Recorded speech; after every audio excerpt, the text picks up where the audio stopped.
Hey guys, welcome back to the Social Distance Podcast. This is a very special episode. Unfortunately, George is on his way to New Zealand, so he couldn't join us today.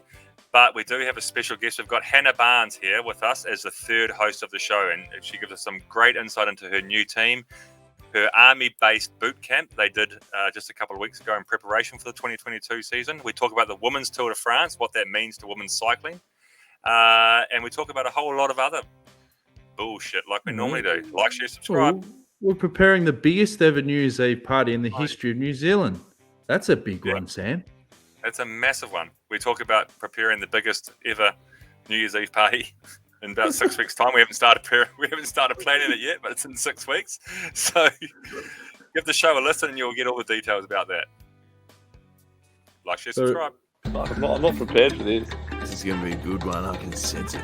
Let's get ready to rumble! And we're fucking G. Are we? Ah. Oh, I'm so excited. Well, you can't impeach somebody that's doing a great job. From Suchin Tendulkar. Bruce Gigolo. Gigolo. George Bennett, you deserve this, big fella. What's that salute? He's put the finger straight through the one ply. We try and create a comfortable environment. There's no bullshit. There's just so many of them, aren't there, though? They just don't like it. Nelson, be proud. Yeah, baby. Welcome back to a very special edition of the Social Distance Podcast. This is special for a couple of reasons. Firstly, it's amazingly special because George isn't here. Well, George does send his regards. There he is. With that ET finger. Yeah. He gives a middle ET finger and says, sorry, can't make it today. George is on his way back to New Zealand. And unfortunately, we couldn't fit an episode in during the week before he got on the plane, but he's on his way back to New Zealand. So very soon we'll have all three of us in more or less the same time zone. So you might, if you're lucky, get some accuracy out of us, get some consistency. Unlikely. But what's making it extra special is we do have a third host here. It's my girlfriend who's stuck in MIQ with me, God forbid, for her sake, is Hannah Barnes. She's made her way all the way to New Zealand. And so she's going to be joining us on the show today, not just as a guest, but as a host. Well, it's about time we had a bit of class. Bit of class with this show. How are you going in quarantine, Hannah?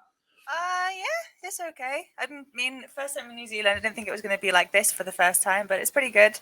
We're trying to get 10,000 steps today, so we're just jogging on the spot, mostly. It's got reality TV show written all over it, I reckon. Like, can you survive a week in quarantine with your partner? Because that, for me, would be the ultimate test. Well, mate, if it was 2 weeks, we would be struggling. Look, we're 3 days in, and Hannah said we're trying to go for 10,000 steps today. So you might ask, why am I drinking a glass of wine while I'm recording the show at 3:15 on Thursday afternoon? And it's a bit of a catch-22 because I had a conversation with my mum the other day, and she said, "Oh, can you get alcohol in MIQ?" I said, "You can, but I'm doing a week alcohol-free." And then she said, "Oh, I've just done 2 weeks alcohol-free. I only had 3 beers." I said, "Well, you fucking didn't do 2 weeks alcohol-free. You had 3 beers." So she's going to be looking at me, watching the show, thinking, he is full of shit, my son. Love him, but full of shit. But the reason I've got this wine, quick little plug before we continue with the show, is a very loyal listener of the show reached out to me the other day. He runs an all-natural wine store here in Auckland, where we were in MIQ. But hang on, all natural, is that implying that wine is not natural? Isn't it just grapes that they stamp on, ferment? What's not natural about that? Thankfully, he said, "Don't worry about, don't stress about too much of a shout out because I don't know how to answer that question. So we'll just no. I think it's no sulfites, or isn't it? Okay. Isn't natural wine like when they don't add pesticides or sulfites and stuff? Well, I remember when we went to Germany, they said the same thing, but with beer. They go, all natural ingredients, and the big spin-off was it doesn't give you a hangover. Like the less pesticide, all the crap they add into it, the better you feel. I want to give these guys a plug. They're called Everyday Wine. They're on K Road in Auckland. They've got same day delivery in Auckland. They've got 1 or 2 day delivery nationwide. They're massive cycling fans. They're named Dan, Steve, and Ash. They love cycling. They love the podcast. They've hooked me up a couple of bottles of wine. So I wanted to give them that quick little plug before I respond to your acknowledgement of the fact that if it's natural, it doesn't give you a hangover. Complete bullshit. I guarantee that if I drink these 2 bottles of wine that he gave me, natural or not, I'll be hung tomorrow. Well, there's only one way to find out. It looks like you've got a pretty big day ahead. I already know. the answer. I'm not even going down that wormhole. But can I talk to the elephant in the room? And obviously, I want to ask the questions that people want to know. The worst thing about being in a confined room is I'm regular as clockwork in the morning. And we know where we're going with this. How do you get around that as a couple? Do you have like a pre-packed thing of matches? Do you have to say, right, this is the schedule. You can't go into the bathroom for at least 90 minutes. That intrigues me because that would freak me out. Well, we are jet lagged, so our toilet routine's a bit off at the moment. But okay, well, so you're just going to try and hang on for a week. See you in a second. Normally we're pretty regular. We're an AM pooers. Yeah. But at the moment it's any point. But no, we just turn the telly up a little bit louder. Oh, yeah. And that's when you run the tap. It's like, how can someone wash their hands for 3 minutes? Well, we did do the first day we did a supermarket shop, and I put air freshener in there. Just you never perfect. know. Just yeah. Smart. Yeah, it's actually not bad in here. Look, I'm sure everyone has better things to do with their lives than spend 7 days in a hotel. But to be fair, it has actually been all right. I mean, as much as I'd love to get out of here, the hotel we're in, and we're in Auckland City. We're at the Sheraton, isn't it? Mm-hmm. 4 Points by Sheraton or something. I've got to say, it's run by the military. It's, I'm sure they're having to. I'm sure it's fucking boring for the military, but it's probably better than Afghanistan at this point, to be fair. So they're doing all right. But they're super friendly. The food's awesome. It's actually not a bad experience, to be fair, for someone who doesn't want to be here. Well, last time we did the show, Bills, George gave us insights for, like off-season. He had to do the camp with UAE. It sounded like, it wasn't much of a camp. There was a lot of time just to drive Formula One cars or whatever. But Hannah, you've changed teams. And Bills was saying that you had to do like a military-style boot camp. What was that like? It was really good. Actually, we did a track day as well. It wasn't in F1 cars, but we did a track day in Toyota. I don't know what it was. It was fast though, and it was on real slippy Norwegian, like where they teach Norwegian lorry drivers to drive in ice and snow and whatnot. So we did that, and it was with a retired professional driver, so that was pretty cool. But at that point, I'd given my phone in. We had 48 hours, no phones and no watches, so we had no idea what time it was or couldn't contact anyone. It's pretty nice, actually. And then what do they do? What do they do? Like military style, running up hills with logs and sandbags, or? Yeah, so we had a nice evening dinner, 3-course meal, a few drinks, some speeches, and then we had. Yeah, the phone call went in our rooms at 7 a.m., go to breakfast. But we had no idea that 7:30 a.m. on the Friday morning was the last meal we were going to have until 12 p.m. that Saturday afternoon. So it was pretty cool. But we drove straight to the army base. And then they pretty much just took all our stuff off us. We packed a bag of everything they said. They had to look through, making sure we hadn't snuck any food in, because they gave us an onion and potato and bar of chocolate between 6 of us for the next 36 hours. So what did you have to just trim it into 6 bits and then ration out the 6th of a bit? I would have just snaked the whole group, stolen the chocolate bar and just ran for the hills. Well, actually, I was going to be in charge of the food, but they wouldn't let me, which they didn't even know me at that point. They still didn't trust me with the chocolate, but no, it was actually real good. We didn't sleep much. And it was pretty funny because I had no phone, and Sam was flying to England to meet my family for the second time. And I had no way of contacting him. He didn't contact me. And after an hour and a half, I landed in Heathrow after a pretty epic 2 days at 6 p.m. Drove for 3 hours, and at 9 p.m. Dad was waiting outside the house and just said, "Brace yourself." And I walked into just chaos. But yeah. But the whole goal of these boot camps, right? You hear teams doing it, way back in the day. I think Bjarne Riis used to love it with, the Danish military. And it's obviously all to get riders to, basically get them to their limit, but it brings them together. Is this something that you think works? Yeah, I think because you're at your most vulnerable, I guess. when you're hungry and tired, like your true colors come out, I guess. And everyone was still fine by the end. It was actually a really good, I mean, I keep telling the stories to everyone and they're like, that sounds awful, especially George. He was not thrilled by it. George I wouldn't really last. enjoyed it. He'd hate that. Could you imagine George Bills in that scenario? I was talking to George about it as well. We had a conversation with me, Hippie.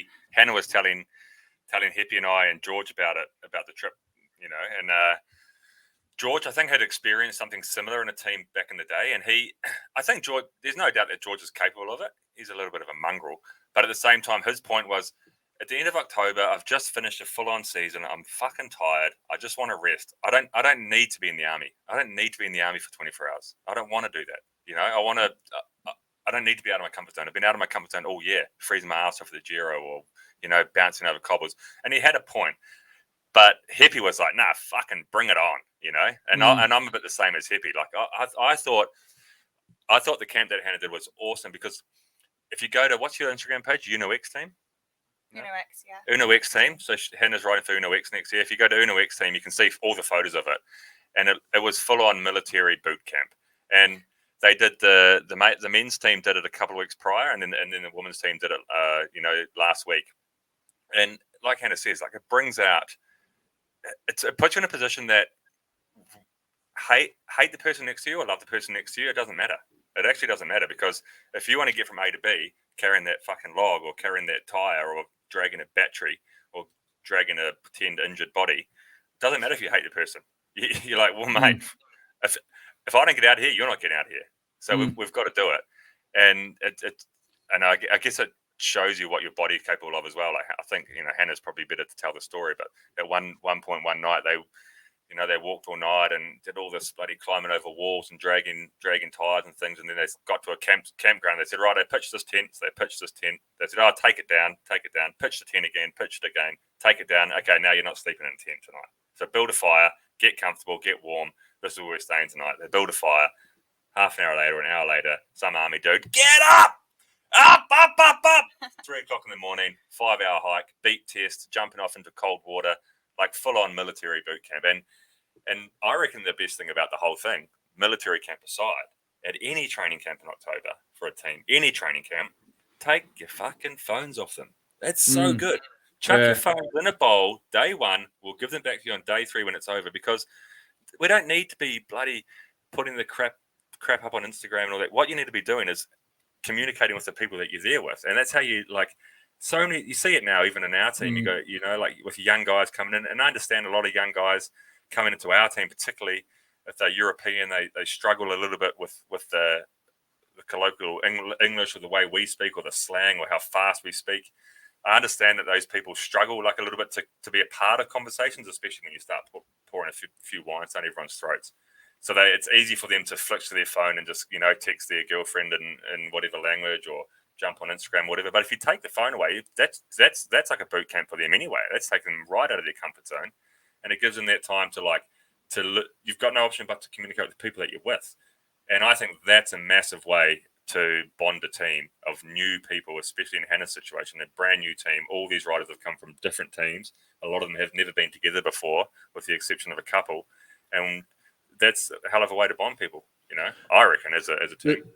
There's a great story about Oliver Stone when he shot that movie Platoon. I think it was in like 1986. And they were going to film it in, I think it was like Papua New Guinea or around there. And at the time, there was this big military coup. But Oliver Stone, he was in the army and he wrote Platoon based on his own experiences. So he said, I'm not going to shoot this film and have these actors pretend that they're, you know, army vets or whatever. I'm going to put them through like a 2-week boot camp before we start filming. And when people in the film die off, they leave the set. And these actors hated it. Like, they were literally out of their comfort zone. They go, what the fuck is this? We're not used to this. We used to have our like cabin and our trailer and we get makeup and then we go shoot. And when they did the first night, same thing. They threw him a shovel and Johnny Depp and that was going, fuck, what is going on here? He goes, dig a trench. That's your bed for the night. When they dug the trench, they got these pyrotechnics guys to let, you know, bombs and that go. And then they whacked a herd of goats up the arse and they had all these sort of like dummy guns and they were just like letting rounds go. And then when they were filming, they said it was just as bad. Like Oliver Stone went like, bloody bunter on the set. And he was literally going, there was one scene when they had a helicopter was flicking up stones and Charlie Sheen's going, fucking hell, man. This isn't safe. But he goes, oh, yeah? You're going to be a little fucking pussy, are you? A couple of little stones. You want to go back to your little cabin at Malibu there? Yeah, like just bait them. It's fantastic. There's a doco on YouTube. Like, you have to check it out for sure. But I think it's the same thing. Like, get out of your comfort zone. But for you, Hannah, like, you were 6 years at Canyon. We asked George what it was like when he transferred to go into a new team. It was like first day of school. How'd you go in that new environment, new people, new team? How'd you handle that side of things? Yeah, I mean, for me, I'm going in as the old one, which sounds super strange to me, being the mature one, let's say. And that's kind of my role going into the team next year. The team's very young. We were sat at dinner on the Friday night, and I was like, "Oh, just gin and tonic, please," blah blah blah. And there was a Finnish rider, Anina, and she turned 18 2 weeks ago. I was like, "Wow, okay." Wow. So the team's real young. She's first year out of juniors. So I'm kind of there on the team as the mentor, kind of guiding them through the peloton, because it's pretty hard. I've been there and I've done it. You have no middle ground. You go from junior level straight to elite. So those first few years are pretty hard. I did 1 year and really struggled, and then made my way over to America as like my kind of smaller jump. But yeah, I'm just gonna go there, and that's how I felt going into the camp. I'm not always the most confident, pretty shy sometimes, but I just knew that I had to come across as, just, you can always come to me and rely on me if you need any help. And I hope I showed that. I mean, I was in a team of 6, and there was 3 teams, and we were the slowest. We didn't do the tasks the fastest. There was this obstacle course at the start that took us way longer than it did all the other teams, but just how we did it and got through it together, I think was kind of what it showed to be a teammate. It's not always how fast you are, and the strongest don't always win. It's how you actually work together and achieve the result. Given that you got experience, like, do you get pull? Like, when you come to a team, do you get to go, all right, these are the races that I want to do? She's pulled. Look, she's pulled. Look.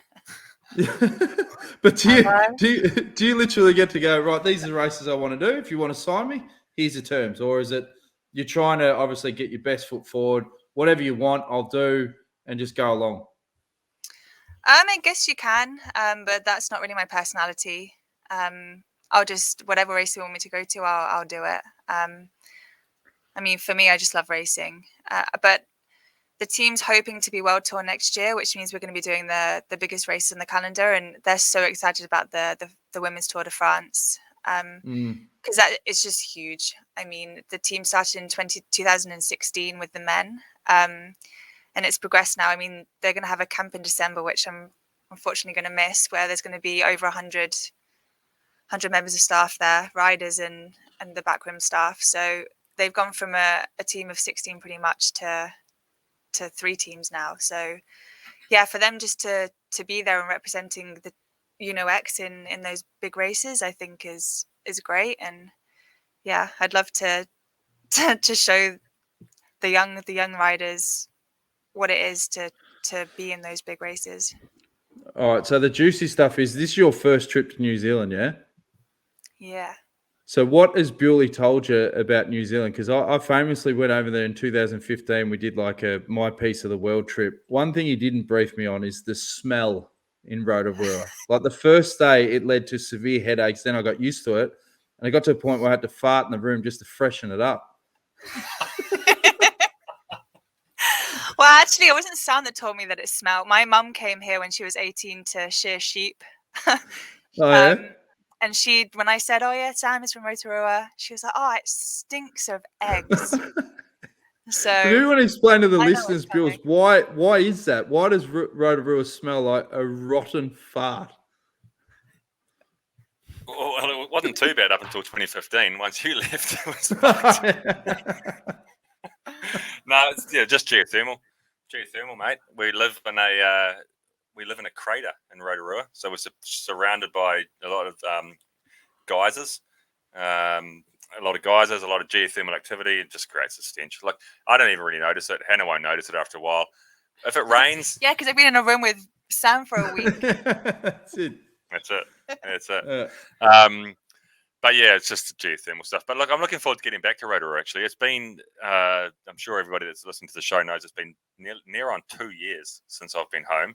Lots happened in 2 years. There was a pandemic, and I got obviously a girlfriend with Hannah. Like, the listeners have been like just prodding me for ages about this. Like, oh, has Bill's got a girlfriend now? Has Bill's got a girlfriend now? And I've been quiet, with the exception of a couple of Instagram posts. But I do, because you're such a catch. That's why. Such a catch. Yeah. But anyway, I'm looking forward to training on New Zealand roads. It's interesting actually for Hannah now, because you've never been to New Zealand or Australia, have you? So coming into a new season next year, into a new team, doing the pre-season in the summer as opposed to in the winter. Yeah. And I've got my camp in January is the picture camp, the photo camp, media. So I can have a nice tan and look good. Well, Jules, what are some of the things you got planned then? Because that's pressure, mate. This is the first time to New Zealand. You'd want to bring your A game. So you start with the all natural wines, and then you obviously, what are you going to do? The luge. You're going to do the what's the other activities we did? Those bouncy balls that you can go down the hill on. Yeah. The what was it? Not the whitewater rafting. Just be careful with that. You got to go on the right tides. Well, actually, we're having a real nice week in Auckland at the moment, so that was the first treat. Thing to see here. No, we haven't got. It's hard to know what to plan because it's all a bit funny here with COVID and everything at the moment. Like, Auckland's in lockdown at the moment, so and COVID's slowly starting to spread throughout the whole country now. But the vaccine rate's high. I think I watch the 1 p.m. Jacinda Ardern does this 1 p.m. press conferences every day.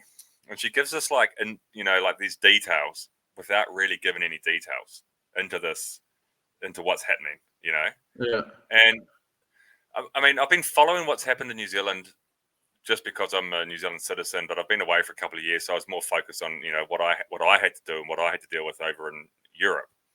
But you keep a track on the country that your parents are living in and your family's in and stuff. But not until I watched this 1 p.m. press conference last night, where I was just like. Yesterday afternoon, where I was like, what the fuck is going on over here? Like, mate, it's that Auckland City's got 90% or more, I think, 90% vaccination. And they're in lockdown. It makes no sense to me. Like, where's the end game? Anyway, I digress. What we're going to do in New Zealand depends heavily on what Jacinda decides we can do. And if that means that we can travel around a bit, absolutely we will. There's some beautiful parts of the country I'd love to show Hannah. Cool places to go do some training. Beach towns I typically visit that I'd love to get back to. At the moment, it's all looking okay. So is New Zealand in a weaker morning after losing yet another Cricket World Cup final? We actually lost cricket today as well to the Indians in the T20 series in India. Yeah. That's why it's on the wine at 3 o'clock. What is the go with New Zealand and just getting to the final and choking? We just fart our way through tournaments, and we just sniveling through these results, and we just sort of, things just swing our way at these certain moments, and then we make the final, and then we can't finish it off. But mate, we're fucking great. New Zealand cricket team's awesome. We've been in the final of the last 3 World Cups across all formats. Which one of them we won, the Test match series, which is the only format in cricket that matters. Oh, so now you're going to shift the narrative. Yeah, well played.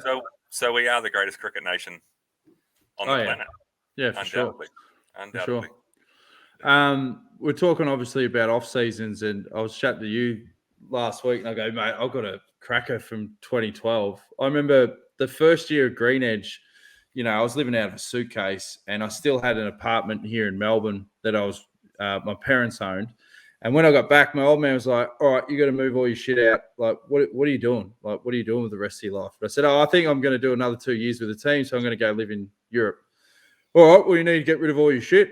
And I said, yeah, okay, no worries. Lock it in. We'll move it on a Sunday. The problem is I went out the night before on the Saturday, didn't get in till 4 or 5 o'clock. Emu's rolled up with like a removalist truck, had to do the whole move himself. And then when I finally come to it about 2 p.m., he's driving the van. He's just like, get in the car. And we drove back to Sale, and he's got all my shit. And then as compensation for the build, remember those old Garmin Navmans that you used to get? He's fleeced that and thought, oh, well, I'll pocket that. He's not going to use that. I'll keep it. And then he's finally found a reason to use this Navman. And I get a phone call from him one day, and he goes, what the bloody hell's to go with that Garmin you got that I swiped from you? Well, what are you talking about? And he goes, he had to drive a work trip, and there was a young girl that was on like work experience. It was her first day, and Emu was like, "Oh, Prade's got his Garmin, plugs into Traralgon," but he didn't realize that you could change the voices on the Garmin, and I changed it to horny English woman, and so he's driving off with this young 18-year-old, and he gets to the first roundabout. She goes, "At the roundabout, my lover, turn right, and then you can stick your fingers in my boop." He reckons. He literally almost drove over the roundabout, like had a crash. This girl's looked at him like, what the fuck is going on here? He's trying to like turn it off. And I said, mate, lucky you didn't merge onto a freeway because she's crook when she starts talking like that. And basically you could change the voices to whatever you wanted. And this horny English woman, like, was that a feature on there? No. It was like a crack. So these people have designed. People have designed these voiceovers that you could download on, the dark web. And I plugged it in, and it was hilarious. She was crook. And I just left it on because it was funny. And the first roundabout, like, he's almost binned it. Oh, classic. So, yeah. He's probably still running at Emu, isn't he? He definitely was running it for a few years once he could change the voice. Because at one point, they remember when Garmin used to sponsor, obviously, Garmin cycling team, Whitey had to record a voiceover, and you could select Matt White's voice, for the Garmin, like when you're traveling around. But someone's obviously hacked it, and you could purchase it, but I got the cracked version. But he's never lived that one down. Fucking classic. Oh, so good.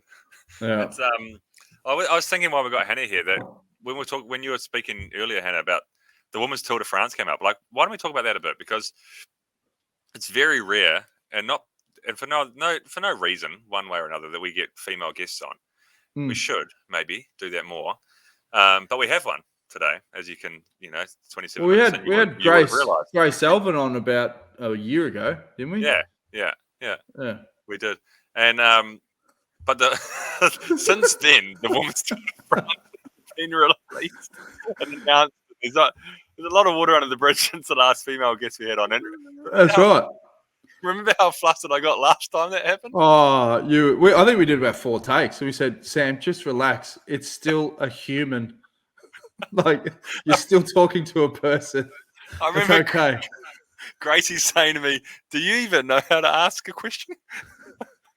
That's right. Well, I don't think we've improved that much. So that was shocking, eh? Tell us about the Women's Tour de France, Hannah. How do you feel about it? How do you feel about the fact that it's actually the Tour de France? It's organised by the ASO. It's going to have the caravans. It's going to have the same finishing barriers. It's going to everything about the Tour de France is going to be the same. Obviously, it's a week later, so it starts with the Champs-Élysées. The men's finish on the Champs-Élysées. The women start on the Champs-Élysées, and then you guys finish on Planche de Belleville 7 days later with a whole lot of other things in the middle there, gravel stages. But it's the Tour de France. It's actually the Women's Tour de France. How do you feel about it? Yeah, it's pretty cool. It was, I think the main reasons that X wanted to start a women's team was because they knew that female sport was going up and they wanted to be part of that. So for the Women's Tour de France to be next year is huge. And it's 8 days as well. We're actually saying that July for us is going to be super busy next year because we'll have the Giro and then the Tour de France within, I think, 3 weeks of each other. So, yeah, not going to go too... The thing is, everyone's going to want to be gunning for that role at the Tour de France. So if you're trying to plan your season, obviously you want to peak in the races leading up to get the selection. So a lot of people are going to have the same idea, yeah? Yeah, I mean, it's actually interesting because we've all got to be coached by the team coaches. So is actually nice. I've never been with a team that's had a team coach, so they're gonna coach us. The best thing about this everyday wine is that they pour it out of a tap into reusable bottles, which is very, very handy. There you go, mate. And you can't leave the room to go refill it. It only costs 2 bottles of wine to get a decent plug out of Sam Bewley. Like, you've sold yourself pretty at a low bar there, mate. That's good. It's alcohol. It's the best offer I've ever had. So, what do you want me to do? That's it. But the telecast as well. They're gonna obviously have full coverage of all the 8 days, which is huge. Like, everything comes back to the simple formula of if it's on TV, massive. Yeah, that's just what we need. I mean, we've got 64 World Tour race days next year, which is 64 race days with TV coverage. So for us to get that is huge. It's like the triangle of media, sport, and money. So yeah, that's going to do wonders for the sport.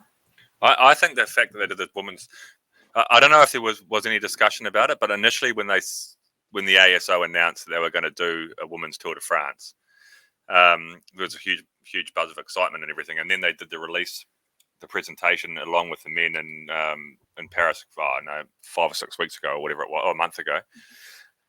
And they released the fact that the women's Tour de France was going to be running a week later, starting the day that the men's Tour de France finishes. And initially I thought, it would have been cool to run it concurrently, at the same time and have the whole Tour de France festival. But then as I thought about it more, I think it's much better that it's a separate event. Much better, because the number one thing that women's cycling needs and actually deserves is TV coverage from start to finish. There's been they had it for the Olympics, they had it for Paris-Roubaix, more or less. They started Paris-Roubaix from at least the first cobble sector, didn't they? Third. Oh, and like all that racing was so good to watch. So they deserve and they need that full coverage, not just the last hour or the last 45 minutes when you don't know what the hell's happening. So the best thing that's happened for the women for this Tour de France is that it's the week later, because they can do that. If the men's Tour de France is on, they get no TV coverage. Simple as that. Because the men's Tour de France, they put it on at bloody 9:30 in the morning. You listen to Laurent Jalabert ramble on about all the jerseys he won in the 90s and blah, blah, blah, blah, blah. And then you watch the stage from kilometer 1 to the finish.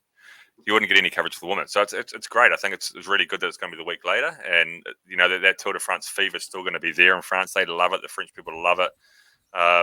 They'll be on the side of the road for the women's race, women's stages as much as the men's. I guarantee it.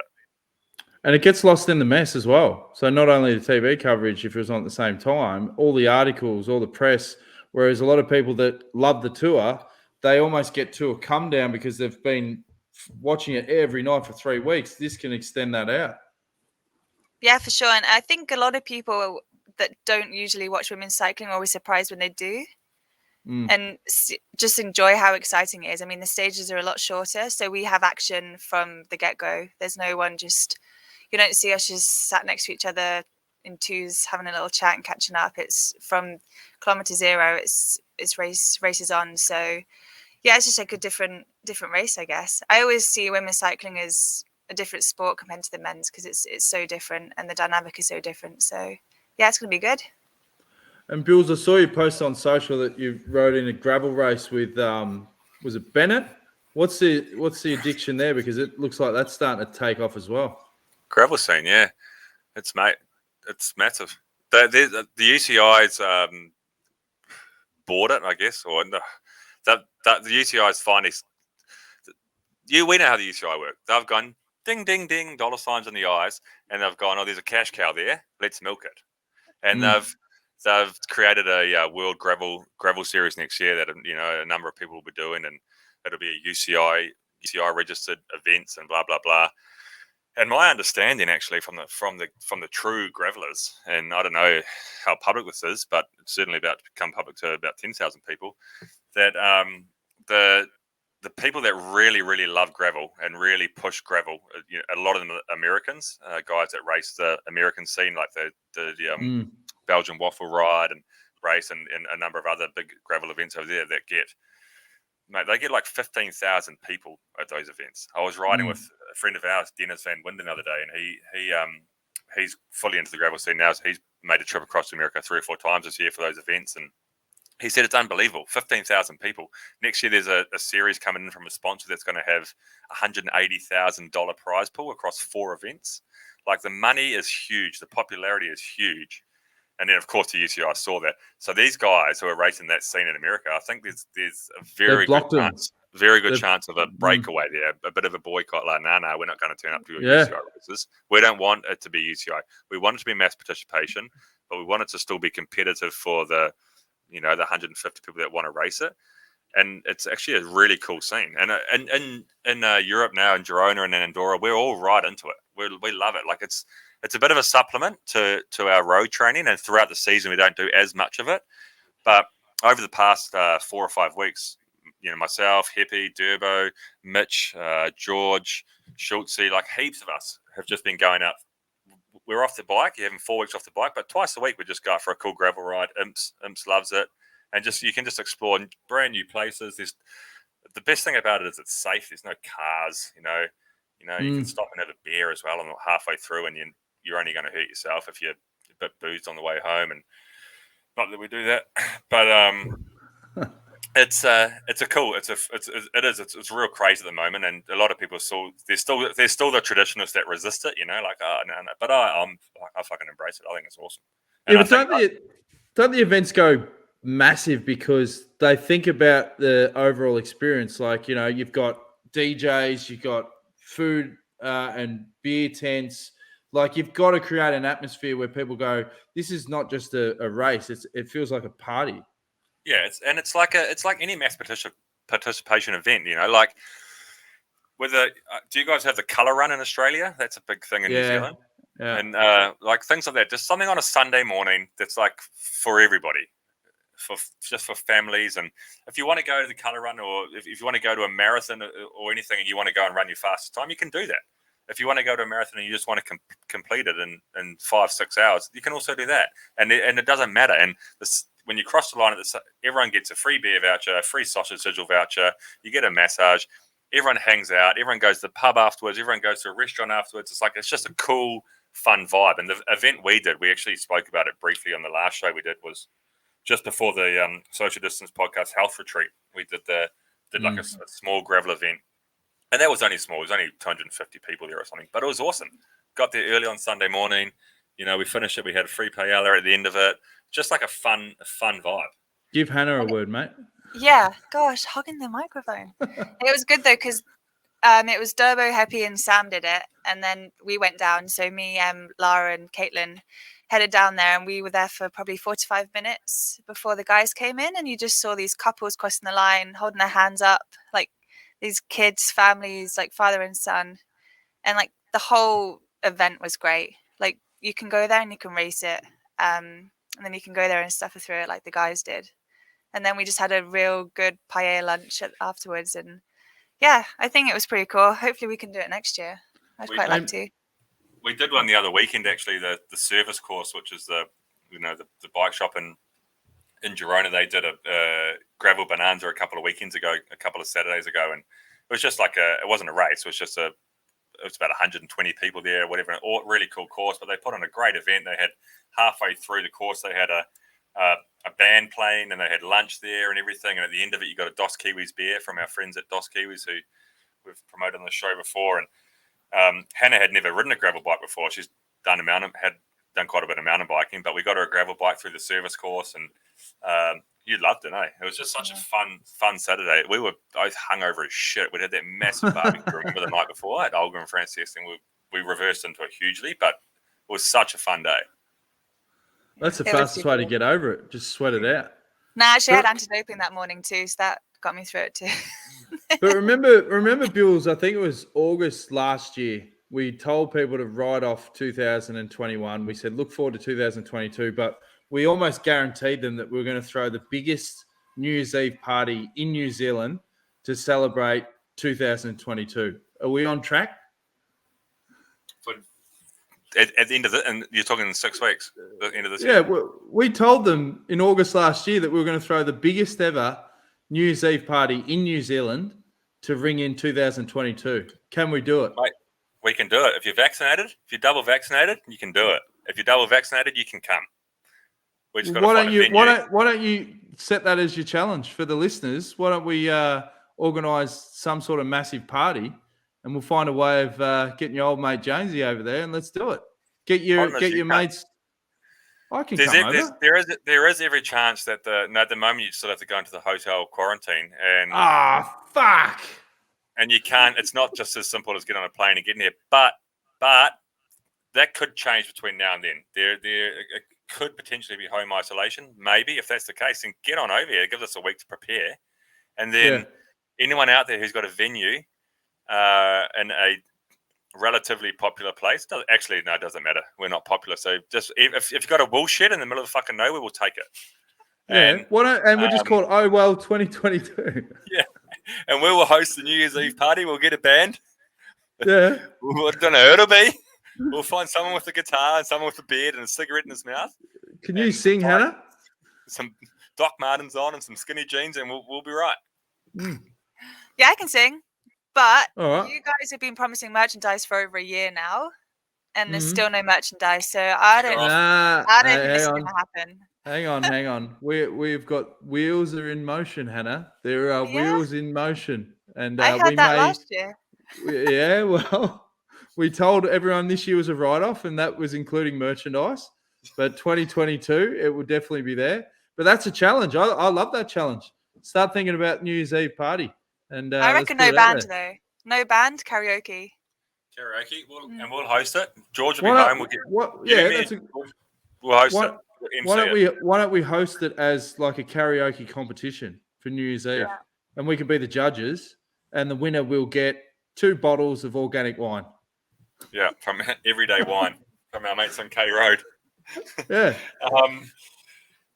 Let's do it. It's a no-brainer. Let's do it. $10 a ticket. If you want to come along, $10 a ticket. No, just a block of cheddar. Just bring some cheddar cheese and you're in. There you go. Yeah, and we could raise money for a charity or something. We're good guys.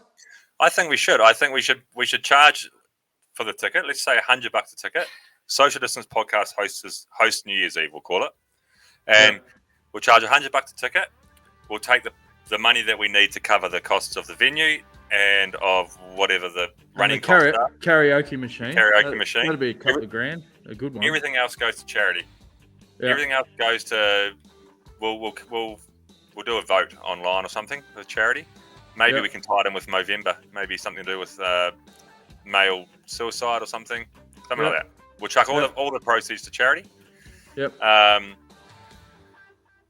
If we can't get this organised, you and me will just donate ourselves, Jonesy. Okay.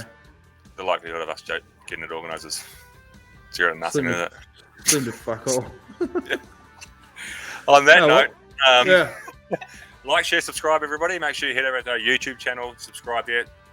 Subscribe, most importantly, on our Instagram, the Social Distance Podcast on Instagram. That's where we post most of our content. We do have a Twitter page as well. We do have a Facebook page, but most of it's all on Instagram. So if you do have Instagram, go onto the Social Distance Podcast Instagram. Give us a follow. You'll find everything you need to know from there. Thanks to Hannah for coming on. And thanks to Jones. Thanks, Hannah. And George will be back next episode. And our whole mantra is consistency with the dropping of the episodes. You are going to get a consistent schedule. We don't know what that schedule is or what it looks like, but there will be one. And we're not kidding. George will be back, and when George is back on the next show, we should hopefully be able to say a bit more about a few other things. And like, share, subscribe. Love you all.